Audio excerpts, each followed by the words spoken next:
buenos días, buenas tardes, buenas noches, donde quiera que estén. Volvemos a la tertulia del martes. Les habla su anfitriona María Victoria Cristancho. En esta tertulia nos vamos para el sur de Sudamérica. Uno de esos países que, si se quiere, marcan como el extremo del Pacífico. Y de allí, viene un personaje que vive en Londres, mentira, ni siquiera, vive en las afueras de Londres, en un lugar histórico, la primera capital del Reino Unido. Y allí ha tenido roles fundamentales. Y bueno, y nos tenemos mucho que nos cuentes sobre esto y más. Nuestro invitado es Claudio Durán. Bienvenido a la tertulia del martes, Claudio. Muchas gracias, María Victoria. Gracias por invitarme porque es algo que siempre te he visto en la tertulia, pero siempre es interesante ver a la gente que tú entrevistas, pero gracias por invitarme. Sí, bueno, a los amigos tertulieros les contamos. Claudio ha sido concejal, forma parte de una organización internacional que hace un trabajo hermosísimo de caridad, que es Rotary Club, y muchísimo más. Pero ¿por qué, Claudio, más bien no nos cuentas quién es Claudio Durán? ¿Quién es Claudio Durán? Bueno, te voy a contar desde cuando nací. Nací en La Calera, una ciudad súper linda, chiquitita, que nació debido a que había muchos mineros acerca de la cal que hacían el cemento. Entonces nació una empresa allí de cemento. Y mi papá realmente trabajaba en esa fábrica. Y en los años 73, cuando General Pinochet tomó cargo del país a través de esta dictadura realmente, yo tenía 10 años. Y me acuerdo muy bien de lo que estaba pasando ese día. Mi mamá me despertó, me dijo, algo está pasando en el país, levántate. No había escuela, que era raro para mí no ir a la escuela ese día.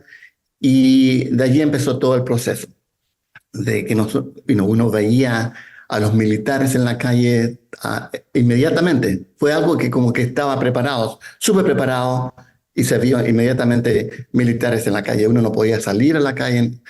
Entonces esa fue mi niñez a los 10 años. Y de allí comencé a seguir estudiando um, hasta que tenía los 18 años. Y a los 18 años, cuando terminé la escuela secundaria, me conocí a unos misioneros mormones. Y los misioneros mormones empezamos a conversar hasta que me interesó bastante lo que ellos estaban diciendo, así que me uní a la iglesia mormona. Wow. Y después de un año de estar con él, aprendiendo, yendo a la iglesia los días domingos, decidí irme a una misión, que es generalmente de 18 meses, 2 años, que está fuera de la casa. Y el único contacto que uno tiene con la familia es a través de cartas. Y una vez al año puede llamar a la familia. Um, y eso fue difícil realmente para mí, porque como joven nunca había salido de la casa, pero me interesaba lo que las otras personas hacían, los otros misioneros hacían. Y generalmente eran misioneros gringos o norteamericanos. Así que cuando llegué a mi nuevo sector, en Concepción, que es, me imagino son como unas 6, 7, 8 horas de viaje en bus. Um, Así que me asignaron a esa área. Y me acuerdo que es allí donde conocí a mi futura esposa. Como misionero uno no puede ir a bañarse en los ríos o en las piscinas. Hay muchas reglas que uno puede hacer. No puede andar solo, tiene que siempre andar con su compañero. No puede pololear, no puede salir con niñas. Um, Todo es para protegerse uno mismo. Entonces, um, me acuerdo que llegué a ese sector donde me habían mandado, pero sabes que el primer sector que llegué fue un pueblito tan chiquitito que cada martes, con la tertulia, llegaban los buses con personas del campo, digamos, los más indígenas y indios que venían, los mapuches que venían de fuera del pueblito. Llegaban con sus gallinas, con sus cosas para vender en la parte de arriba del bus o de la micro. Y me acuerdo cuando yo recién llegué, bajé mi maleta y estaba caminando con mi compañero y un hombre que estaba vestido con cosas súper malas, hoyos en los pantalones, andaba con chancletas y parecía que nos había bañado como por 3 o 4 años. Me tomó la maleta y yo me dio pánico. Dije, esas son mis cosas. Así que se la quité y mi compañero me dijo, no, no te preocupes, no te preocupes, él es un miembro de nuestra iglesia. Ay, Dios. Y yo me sentí tan mal que, claro, me tuve que disculpar, pero no sabía, es como que uno venía nuevecito Claro, a son los esa área. aprendizajes. Mira, y tremendas historias, Claudio. Bueno, ¿por qué no empezamos? Pues bueno, eso marcó, pues aquí tenemos una tertulia completa para contar los cambios de lo que son nuestras vidas, de cómo vamos evolucionando y cómo nos cambia el mundo, ¿no? ¿Por qué Ya, no empezamos por ese comienzo, la calera? Me encanta el nombre porque está relacionado con lo que hacían, la cal, ¿no? la cárcel. La cal, y en un sector pobre, me imagino, un área ubicada al noreste de Santiago de Chile, a menos de 120 kilómetros, o sea, muy cerca, pero muy lejos al mismo tiempo por la Ya. distancia, ¿no? ¿Por qué no cómo era ese pueblo? Cómo era esa vida de niño allí? Sabes que la calera fue algo bastante impresionante para mí, porque, bueno, primero porque nací allí, pero también era un pueblito muy chiquito y fue construido o empezó realmente en 1844 por un boliviano que había llegado a empezar una fábrica de cemento, como dije. Y para mí crecer allí fue algo excepcional, porque me encantó la escuela primaria, me encantó estar estudiando. Era uno de los niños que siempre estaba con las mejores notas en mi clase. Y la profesora me amaba mucho, incluso de repente yo me confundía, le decía mamá a la profesora. Pero sabe que como, esta otra historia, cuando yo estaba en la clase, siempre me sacaba la nota más alta que uno tenía era 7, 7. Y me acuerdo que como siempre me estaba sacando buenas notas, 6, 7, 6, 7, siempre me consideraban en los 3 primeros lugares. Y un día la profesora decidió hacer un examen para ver qué es lo que estábamos aprendiendo. Y entregó todas las respuestas a todos los niños, los exámenes, cuando ya habíamos terminado. Y yo vi en mi papel que era un 4 y tenía una vergüenza porque siempre estaba entre las 6 y 7, lo mejor. Pero la profesora se le había olvidado poner las notas en su cuaderno. Entonces empezó a pedir a todos en voz alta que le dijeran lo que estaba en su examen, en el papel. Y yo tenía una vergüenza porque nunca me sacaba notas tan bajas. Entonces cuando llegó mi turno, yo miré para todos lados y como que un poquito la ignoré. Y me dijo, Claudio, ¿cuál es tu nota? Y yo le dije, un 7. Y escondí mi papelito y me lo puse. Pero esas fueron cosas que Ay, ay, ay. Nunca se pero, enteró. La maestra nunca se enteró pues, de... nunca se enteró. Bueno, espero que no haya tenido que hacer más trampa después. No, después fue más fácil. Después hasta los 14 años, siempre creciendo con mis amigos, me encantó la escuela primaria. Y la ciudad es un pueblito que cuando yo estaba creciendo y la mayoría de las calles estaban sin ser pavimentadas, a pesar de que era una ciudad del cemento, y Qué muchas contraste. calles no estaban pavimentadas. Pero me- siempre fui un niño muy tímido realmente cuando yo estaba creciendo. Sí. Y me gustaba mucho conversar con mis amigos, pero si yo, por ejemplo, me presentaban una niña, oh, me ponía rojo, no podía conversar, siempre me trataba de estar detrás de mis amigos porque me daba vergüenza. O sea, no tuviste novia de una polola por allí. No, no, no como joven realmente. Siempre me gustaban niñas de la escuela y cosas así, pero nunca realmente tuve una Bueno, novia. mire, y contaste, supongo que tú venías de una familia como muy latinoamericana, como una familia católica, ¿no? Inicialmente. Y en mi familia era católica, pero sabes también que era mucho de la izquierda, mi familia. Ah, Del Partido Popular o del comunista o socialista. En ese tiempo estaba Salvador Allende, que era presidente. Ese fue el problema entre los claro. partidos políticos, ¿Y porque cómo les afectó a ustedes? Primero, pues, estar, ese proceso, tenías 10 años, el golpe de Estado de Pinochet, ¿cómo les afectó a ustedes como familia? muchísimo, porque primero, cuando escuchamos la noticia, y mis padres, como eran mucho del Partido Socialista, lo primero que hicieron es quemar todos los libros, porque se llegaba a Chile muchos libros de Rusia, muchos libros de China, eh, y también los libros de China o las revistas de China, todo en chino. A mí, ¿quién me iba a entender chino? Pero en todo caso llegaban así. Y también mandaban unos discos para escuchar música eran de plástico y uno los ponía para, no, para escucharlo. Pero ¿qué hace uno? ¿Qué entendía? Nunca entendía lo que estaban cantando. Pero nos afectó porque uno de mis tíos, el hermano mayor de mi papá, él era el líder de la unión de los trabajadores en la fábrica de cemento. Entonces, cuando el golpe militar vino, todas estas personas fueron tomadas presas porque pensaban que ellos iban a formar un grupo, iban a atacar al gobierno de Pinochet. Entonces, eso afectó mucho, lo que significó también de que mi papá y la familia de mi papá, también ellos perdieron su trabajo Wow. debido a que estaban conectados con los trabajadores.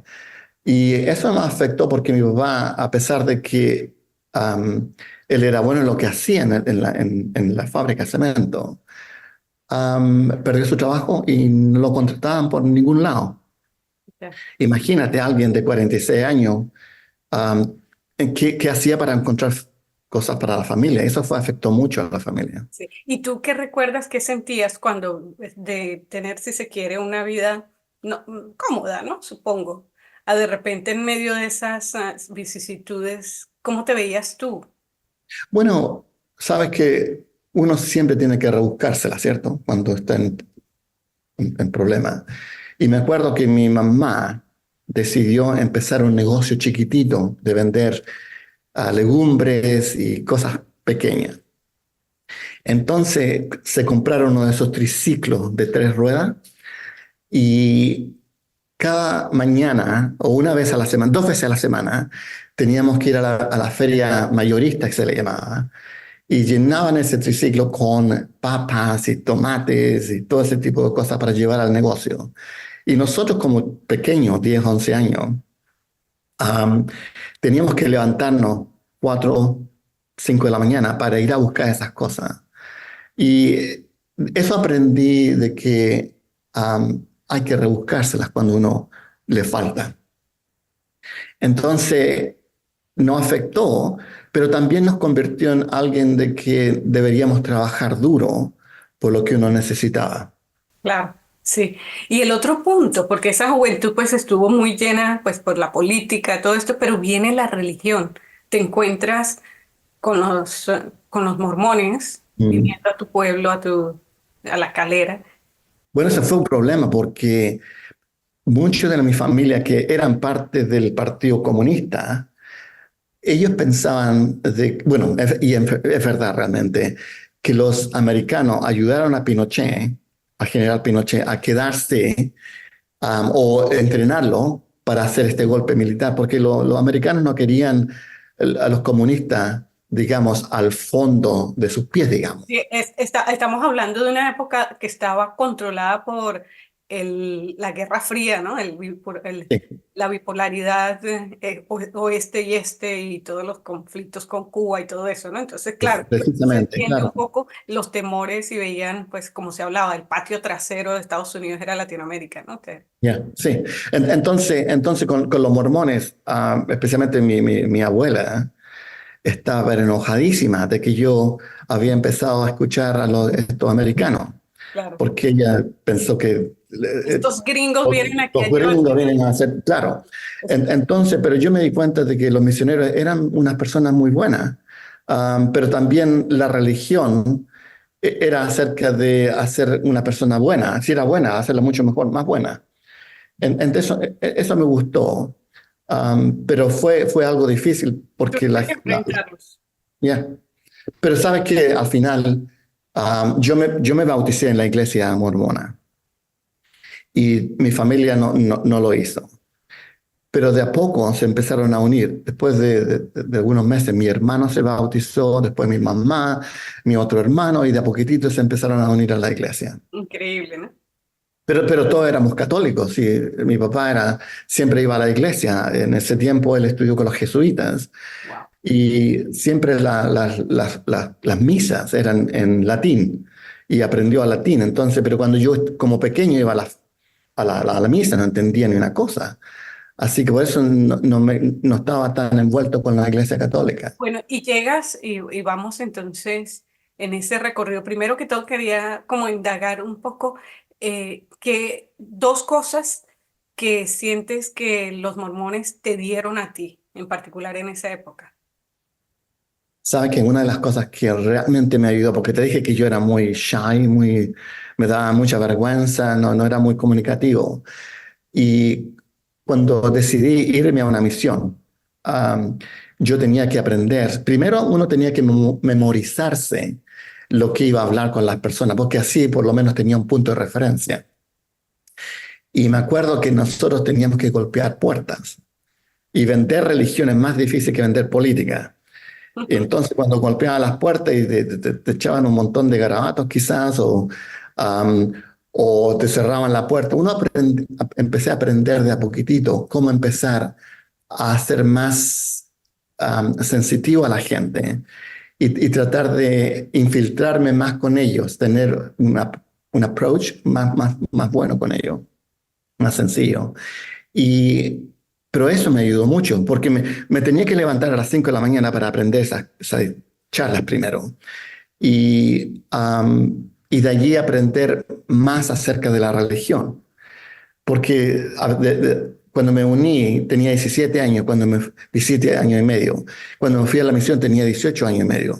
Solamente un año nomás Wow. en la religión. Entonces tenía que aprender mucho más de lo que los Bueno, demás, porque y los llega. gringos siempre han estado Sí. desde pequeño, pero ya. Bueno, pero y aquí vamos a pasar y ¡pum! Conoces, te vas a Concepción, un chico tímido y de repente conoces al amor de tu vida. ¿Cómo fue eso? Oh, yeah. ¿Cómo rompieron? Porque se suponía que no podían estar haciendo, Nada. teniendo relaciones, o mejor dicho, acercamientos que no fuesen de formación, ¿no? Cuente un poco esa experiencia.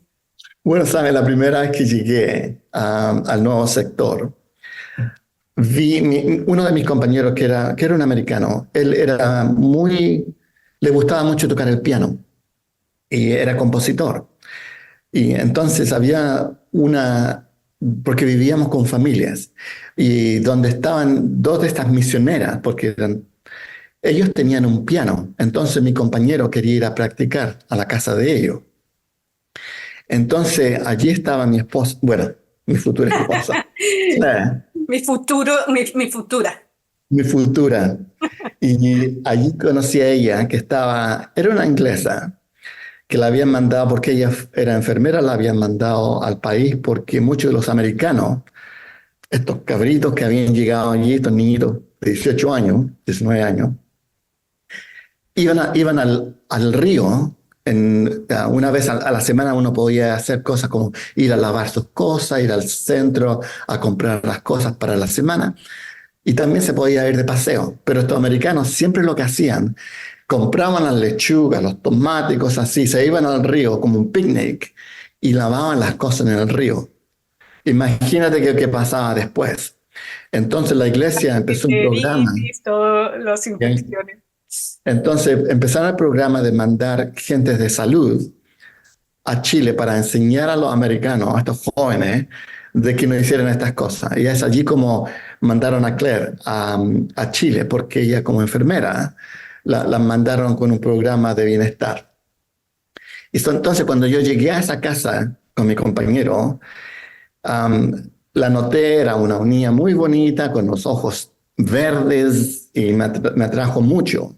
Pero como le decían a uno, tenía que cerrar el corazón y tirar la llave o dejarla en la casa. Y lo que me impresionó más de ella fue que en ese tiempo mucha gente, muchos de las jóvenes estaban usando henna, ese color rojo. Y a pesar de que ella tenía el pelo más claro, lo había hecho de rojo. Ah, y uno notó al tiro que era una rebelde realmente. Y eso es lo que me agradó mucho de ella. Y empezamos a conocernos, a conversar más, porque ella no entendía mucho el español y yo no ¿No hablaba hablaba ya inglés inglés? tampoco. No. Hablaban por Así que señas. puras señales nomás. A pesar de que ella había ido por 3 meses a aprender español o castellano en Salt Lake City, porque allí los mandan a todos. Y claro, después de 3 meses ellos piensan de que pueden hablar muy bien, pero cuando llegan al país se dan cuenta de que todos hablan muy rápido y que a veces se ponen la mano en la cara así y entonces no entendía. Pero de a poco empezamos a comunicarnos y claro, no podíamos salir o andar juntos o solos o nada de eso. Hasta que un día me llegó un mensaje, un telegrama en ese tiempo, diciendo de que debería volver a mi casa porque me estaban llamando al servicio militar. ¡Wow! Y claro, tuve que ese mismo día empaqué mis cosas y me fui de vuelta a mi casa porque me estaban llamando. Cuando llegué allá, me entrevistaron, me hicieron los exámenes y todo eso. Y yo, claro que no, en ese tiempo no quería hacer el servicio militar porque estaba como misionero.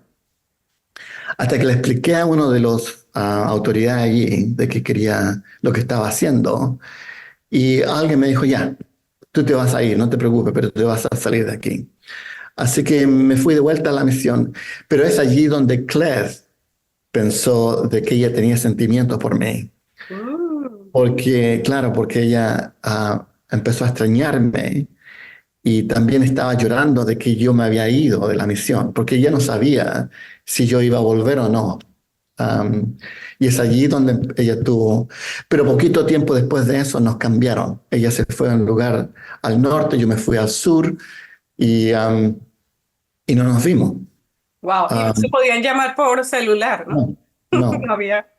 no, es una de las reglas de la misión, no se podía comunicar con otras personas bueno, salía del área, esa era. Um, pero Wow. después de que ella terminó su misión, yo terminé primero, porque empecé primero. Y cuando terminó ella, 4 meses después que yo, me mandó un mensaje, porque yo estaba en mi casa ya. Y cuando uno vuelve a la casa es como vuelve a ser como cualquier persona nomás. Y me mandó un mensaje de que ella estaba en Santiago por un día antes de tomar su vuelo de vuelta a Inglaterra y si era posible que nos juntáramos para que le enseñara a Santiago. Así que nos juntamos ese día, la llevé por todos lados, fuimos al templo mormón, visitamos otros lugares en Santiago, hasta que ella se fue. Y de allí empezamos a escribirnos. Ya. Bueno, Um, mira, aquí estamos en esta tertulia del martes conversando con Claudio Durán, chileno. Una super experiencia que bueno. Y de ahí se empieza a marcar los cambios. Claudio, ¿por qué no nos vamos a una corta pausa y regresamos en esta tertulia y nos cuentas qué vino después? Ya venimos. Después. Estamos aquí en la tertulia del martes. Generamos nuestra programación en YouTube, @tertulia del martes, en Facebook como de Tertulia en Tertulia, en la red social X como Tertulia 15, en Instagram y TikTok como Tertulia del Martes. Búsquennos, regístrense y recuerden activar las notificaciones. Y estamos de vuelta en la tertulia del martes conversando con Claudio Durán, chileno, mormón, con una historia que va de la religión al amor y la política, un poco y más, ¿no? Vamos a ir por allí. Y nos contabas de ese reencuentro en Santiago, ese día maravilloso donde se volvieron a ver y luego se despidieron. Ella se regresó a Inglaterra y tú te quedaste en Santiago. ¿Qué sentiste cuando te separaste ese día, cuando después de haber compartido por primera vez un día entre ustedes? Sabes que me sentí que había perdido algo y había algo que era parte de mí. Y nos empezamos a escribir y mandar cassette también en ese tiempo, porque llamar por teléfono era difícil y también muy caro. Así que nos escribíamos a menudo y los padres de Claire, aquí en Inglaterra, le dijeron a ella que tener una relación con alguien de tan lejos no iba a funcionar, que éramos de culturas diferentes y todo ese tipo de cosas. A pesar de que todos somos miembros de la misma iglesia en ese tiempo, los papás nos vieron eso como una forma de que iba a ser algo que iba a funcionar. Y Claire estaba muy confusa en lo que quería hacer, hasta que un día llamó una amiga que también ella había ido a Chile, también una inglesa, y su amiga, Carrie, le dijo, mira, Claire, si tú no vas, nunca vas a saber. Así que Claire decidió ir a Chile para decirme que nuestra relación iba a terminar. Y cuando llegó, fue algo diferente. Nos juntamos y la chispita esa creció mucho, muy rápido, y empezamos a salir y claro, en 4 meses nos casamos. ¡Wow! Súper rápido. Los papás de Claire aceptaron todo eso. Y decidimos que era mejor vivir en Inglaterra, primero porque todavía estaba Pinochet en ese tiempo, y también pensé que para mí era más fácil poder seguir una carrera si estaba aquí en Inglaterra. ¡Wow! Y Entonces decidimos hacer eso. ya, cuenta, bueno, mejor dicho, esta sí es una típica historia de amor. Hermosísima. Pero cuéntanos, y la magia, llegas a Londres o llegas al Reino Unido, ¿cómo fue esa primera experiencia tuya? Pues primero que todo, eh, joven, con el idioma, pero hay más o menos. ¿En qué época llegaste? ¿Recuerdas ese arribo? Sí, llegué en 1985, en mayo, casi el próximo año voy a cumplir 40 años aquí en este país. Llegué al aeropuerto de Heathrow y yo nervioso, pero nunca había ido a ningún lado tan lejos. Entonces llegué al aeropuerto, además que tenía una gripe cuando estaba viajando. Y cuando llegué al aeropuerto, se demoraban tanto en dejarme entrar, los papás con Claire estaban afuera esperándome, no sabía qué pasaba. Y fue porque yo tenía una visa, estaba casado con una inglesa. Entonces, ah, como no entendía el inglés, no sabía qué es lo que estaba pasando. Hasta que me dijeron que tenían que hacerme un examen. Y yo estaba tan nervioso, pensé que me iban a mandar de vuelta porque tenía una gripe o como sea. Y me llevaron en una ambulancia adentro de Heathrow, del aeropuerto, a un lugar donde era una clínica, me imagino, un hospital chiquitito, que me hicieron radio X, me hicieron exámenes y de allí me dejaron entrar. Oh, Pero eso wow. fue Ellos como creían que 2 o 3 horas. creían que tenías alguna enfermedad contagiosa. Ya, no sé qué sería, pero me dejaron entrar al final. Y tratar de comunicarme con mi suegro fue... Me imagino. Pero ellos fueron muy buenos. Bueno, son buenos. Y me ayudaron mucho en ese sentido a sentirme mejor en el país. Trataban de poner la música en español y todo ese tipo de cosas. Y cuenta qué fue lo primero que te tocó hacer en ese periodo, porque tenías que ganarte la plata, Ah, ganarte, ya. ¿no? Bueno, sabe que Claire es una mujer muy entusiasmada de hacer cosas súper rápido. Y el primer día que llegué, me dijo, te encontré un trabajo limpiando un supermercado a las 5 de la mañana. Así que me levantaba como a las 4 y el primer día ella me llevó al supermercado para explicarme cómo llegar allí. Claro, nos fuimos caminando hacia el centro de la ciudad, me dejó allí y cuando terminé mi trabajo como a las 8 o 9 de la mañana, pensé, ¿cómo me voy de vuelta? No tengo idea cómo llegar a la casa. Y de a poquitito empecé a recordar cosas que había visto en el camino y llegué a la casa de vuelta. Pero fue eso, fue limpiar un supermercado en la mañana, a las 5 de la mañana hasta las 8. Y a pesar de que no entendía ni una cosa en inglés, me tomaron muy buenas las personas del supermercado. Wow. Y cuenta, en ese proceso, supongo que te pudiste estudiar, te preparaste. Bueno, empecé al mismo tiempo a estudiar inglés, porque eso es lo que necesitaba, ¿no? Sin poder hablar inglés, es difícil encontrar un trabajo mejor.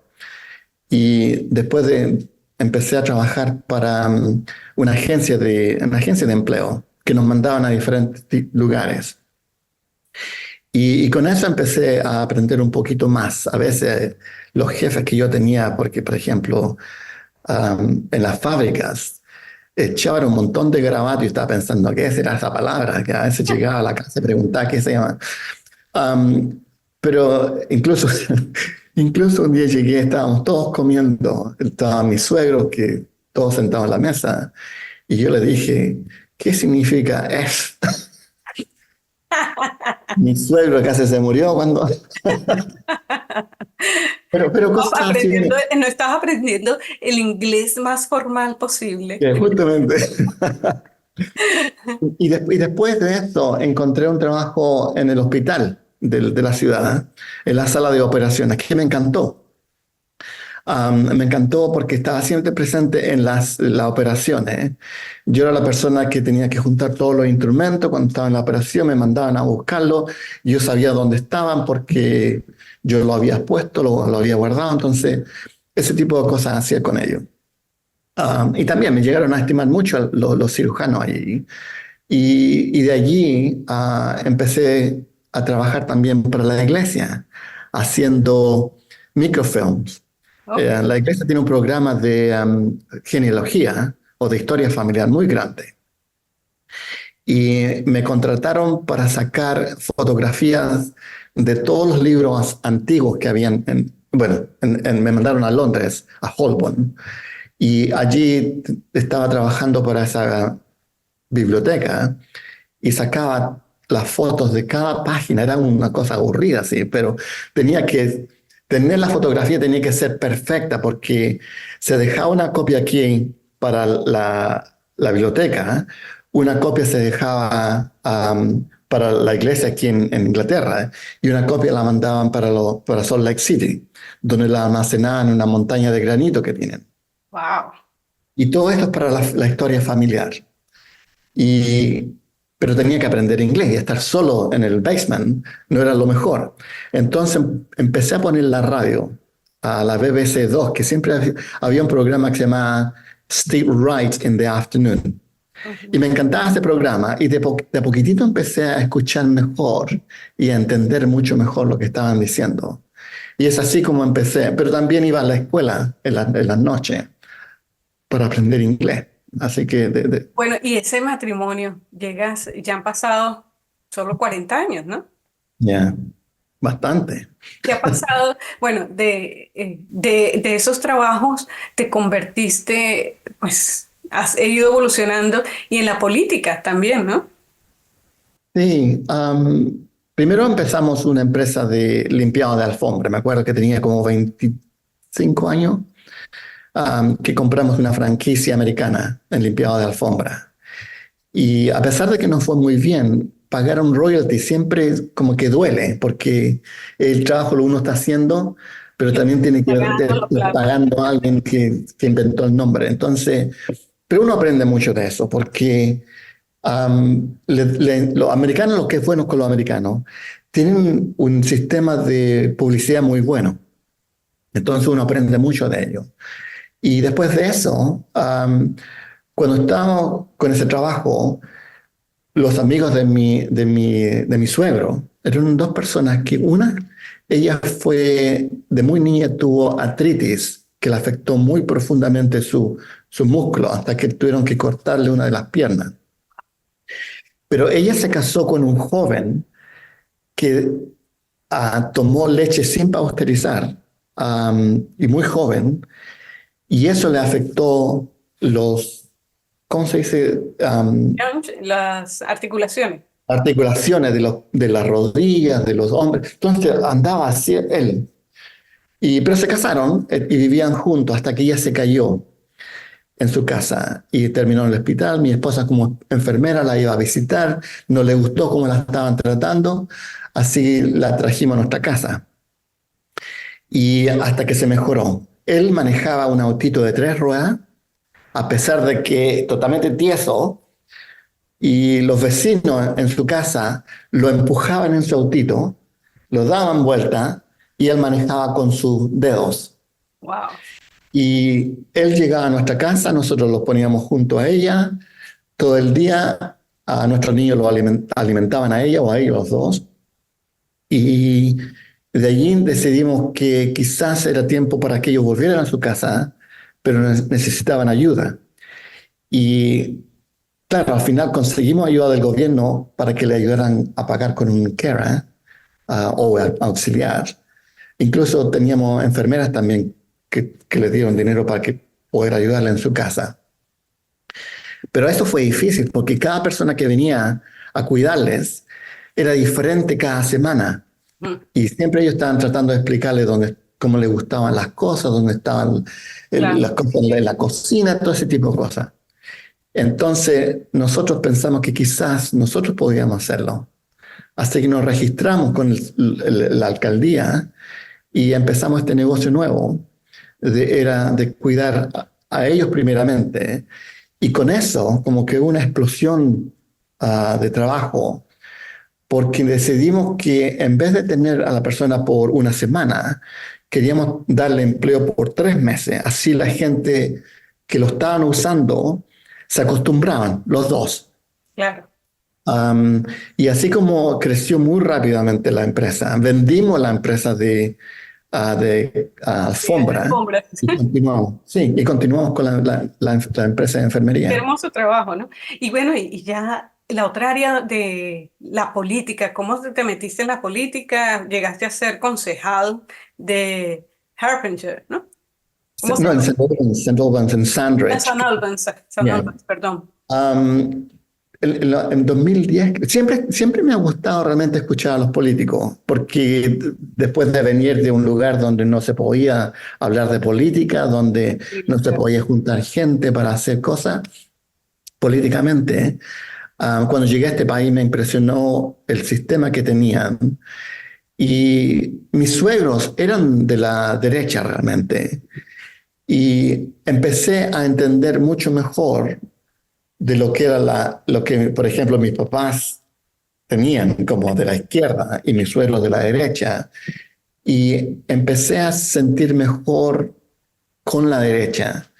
Y además que como un pequeño empresario, pensé de que era mucho mejor con la derecha porque con el Partido Conservador, porque lo ideal era que cada persona o las personas que tenían negocio que podían ayudar a otras a tener empleo, pero también no pagar tanto impuestos como lo hacen los de la izquierda, el Partido Laborista. Entonces, eso me impresionó mucho y escuchando a Margaret Thatcher en ese tiempo, también me encantó cómo ella era, a pesar de que mucha gente la odiaba. Yo pensé que era una mujer muy dinámica, llena de mucha idea. Entonces, eso es lo que me atrajo mucho a la política, especialmente al Partido Conservador. Y empecé a trabajar con ellos de a poquitito, a distribuir folletos y cosas así, hasta que decidí ser candidato para el Partido Conservador. Y claro que hay que tener la doble nacionalidad para ese tiempo, porque uno tiene que ser inglés, radicado acá. Así que tomé la decisión de tomar la naturalización de Inglaterra y así poder unirme a la política. Wow. Y eso me ayudó mucho porque la gente de mi partido político me apoyó mucho, a pesar de que mi inglés no era de lo mejor. Me ayudaron mucho a tener confianza. Y desde allí empecé a unir más, llegué a ser, me eligieron como concejal de donde yo vivía y desde ese tiempo he estado muy unido al Partido Conservador. Ya. ¿Y cómo ha sido, cómo fue esa experiencia con la gente? ¿Cómo te sientes haciendo política, no siendo inglés y haciendo política inglesa? Sabes que la gente aquí ha sido muy buena en ese sentido. Cuando uno sale a golpear puertas, a pesar de que el inglés no es perfecto, ellos no están mirando realmente por eso, están mirando por lo que el partido político puede ofrecer. Y claro, a pesar de que también la persona le atrae a la persona que está enfrente de ellos, um, yo creo que mucha gente me escogió porque le gustaba la naturaleza de un latinoamericano quizás. Um, Alguien que era más, ¿cómo se dice? Como de piel que le llaman en mi país, donde uno es más cercano a la gente. Y claro, en eso me ayudó mucho, la gente me empezó a apreciar mejor. Y también el partido político me ayudó. Bueno, llegué a ser el presidente del grupo político de mi área, Mm. el cual me ayudó mucho. Me entusiasmó estar como un líder de nuestro partido y organizar eventos, también planear lo político que se iba a hacer, um, cuando habían elecciones, qué es lo que íbamos a hacer, prepararnos todos para qué folleto íbamos a poner en las puertas, cómo lo íbamos a hacer, y todo ese tipo de cosas. Me fascinó. Ahora ya estamos en esta super tertulia con Claudio Durán, latinoamericano, chileno, y bueno, inglés también, ¿no? Cuenta un poco ya cómo logras manejar toda esta vida de afuera en la casa. Los años han pasado, ya, como dicen, los hijos ya son nietos, ya tenemos nietos. Me dijeron por allí que tenemos mascotas, unas mascotas muy Ya. especiales. Y cuenta, Bueno, y tu vida, ¿cómo es la vida no laboral? la vida no laboral.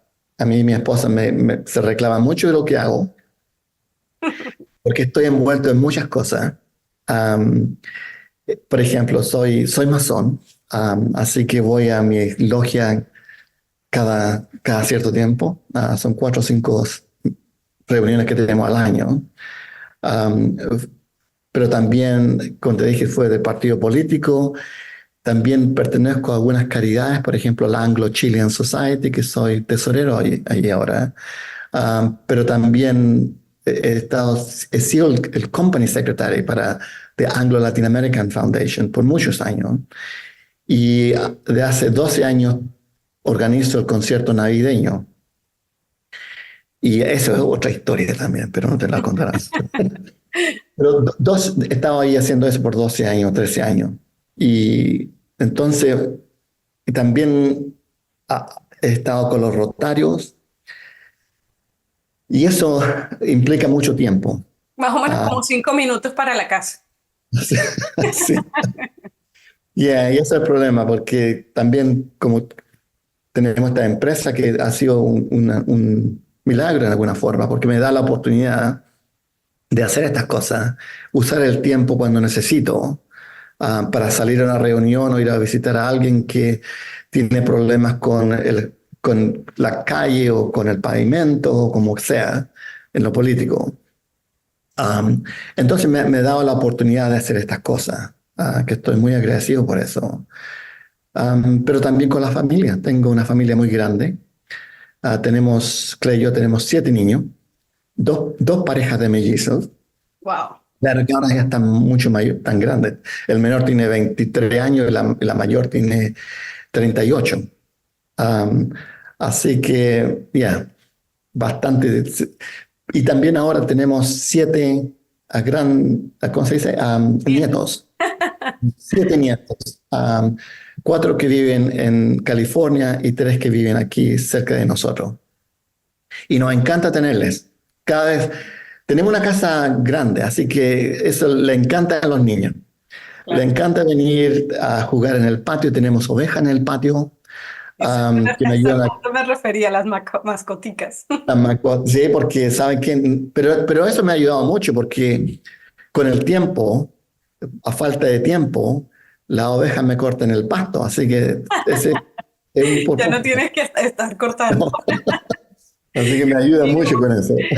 esta tertulia ha sido muy, muy especial. Gracias, Claudio, por contarnos todas estas historias de resiliencia, ¿no? De lucha. No, muchas gracias a ti por invitarme porque ha sido algo que no siempre estoy comentando o hablando con personas. Sí. Muchas gracias. Mire, y antes de irte, ¿por qué no nos muestras tu tacita? Nos estamos aquí tomando un cafecito. ¿Qué estás Oh. tomando tú? Ya. Veo que tu taza, para nuestros amigos tertulieros, tu taza es blanquita. Cuéntanos de la... Sí. Oh, ya. Muchas gracias, María Victoria. Ha sido muy bonito conversar contigo. Bueno, y a los amigos de la tertulia, les invitamos a la próxima semana a otra tertulia. Gracias. Adiós.